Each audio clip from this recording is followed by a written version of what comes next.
Hello, Faye Miles and new friends, and welcome to another episode of Reading with Grams. Before we get started, and before I announce the next book, I want to say happy birthday, Faye. It's December 10th of 2021, and you are a big 7 years old today. I can't believe you're already seven. I remember when you were this tiny little baby in my arms. I love you, and I hope you have a wonderful birthday today. Now, without further ado, today's story is called Badger in the Great Storm. It's by Suzanne, Chiew, and Caroline Pedler.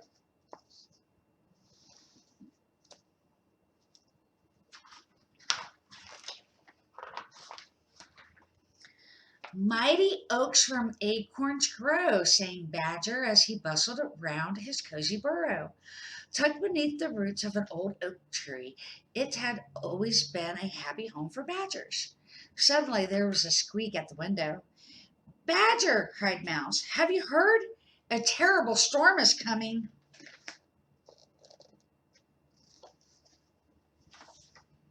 A storm, cried Rabbit, hopping up. My nest will be blown away, flapped Bird. And what about my lettuce garden? Hedgehog gasped. Badger, what should we do? Don't worry, smiled Badger. We'll make your homes as strong as castles.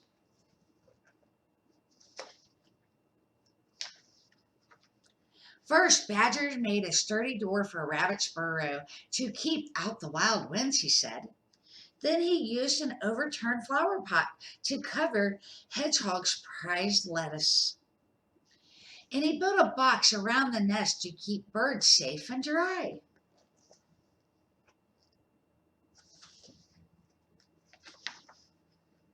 There, sighed Badger happily, tying Mouse's ladder into place. Thank you, Badger, Mouse squeaked. Now please hurry home. The storm is almost here. Badger trudged back towards his old oak tree, but very soon the rain was pouring down. Oh dear, Badger frowned as thunder crashed and the wind howled. Oh dear, oh dear. Suddenly a door flew open. Badger, yelled Rabbit, you must come in from the storm. It's a bit blustery, chuckled Badger, following Rabbit inside. The baby bunnies gathered around. Will we get blown away? They cried. We're quite safe here, Badger, said Badger gently. Now, who would like a story? And as they snuggled close, the bunnies soon forgot to be scared.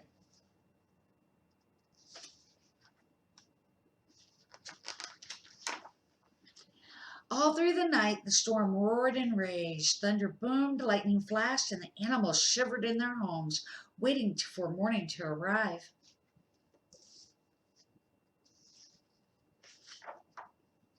But when the sun came up, the friends had a terrible shock. Where will poor Badger live now? Grasped Hedgehog. They have always been badgers under that old oak tree. Oh no, it fell down. He can stay with me, trilled Bird, although my nest is very high. Or with me, suggested Mouse, although it might be a squeeze. He can share with me, cried Hedgehog, but we'll need a lot more than leaves to snuggle beneath.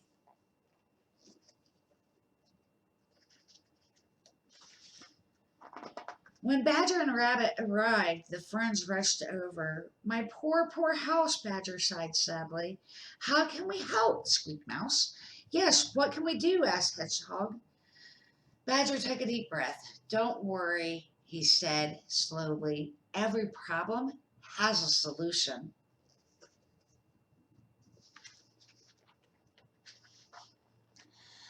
Let's first rescue my books and gather my pans, called Badger.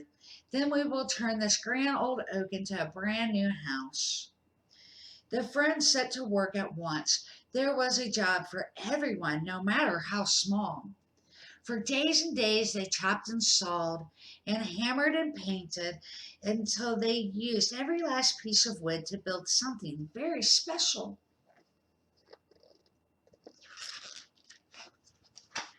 My wonderful new home, Bean Badger. You're the best friends I could ever wish for. Just then, Hedgehog rushed over.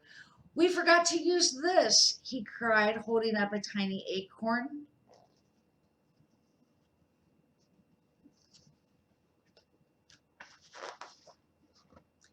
I know just what we'll do with that, said Badger. Mighty oaks from acorns grow. He dug a little hole and they planted the acorn very carefully.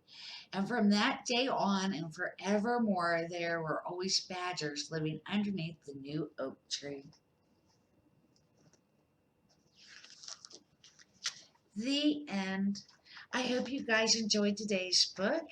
Faye, once again, happy birthday, sweetheart. I love you and your brother Miles very, very much. Until next time, if you haven't already, hit the subscribe button so you know when a new episode goes live. And bye.